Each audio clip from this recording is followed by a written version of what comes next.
Alamak Aminah ni.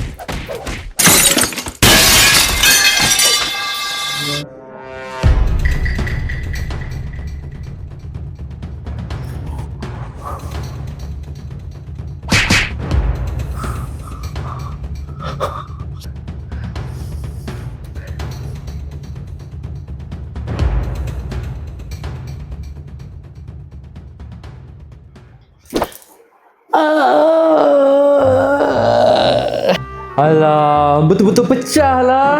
Macam mana ni? Tak apa, aku kan kat cheaper. Bang, tolong. Bang, skrin saya pecah lah. Boleh tolong repair tak? Boleh. Oh, okey. Cun. Boleh. Alright, nanti saya datang balik Alright. Okey. Lupa pula nak tanya. Berapa lama bang, lupa lah nak tanya tadi. Bila boleh siap Dah siap dah? Dah siap dah? Betul. Serius? Wah, macam barulah. Padulah servis kat cheaper ni.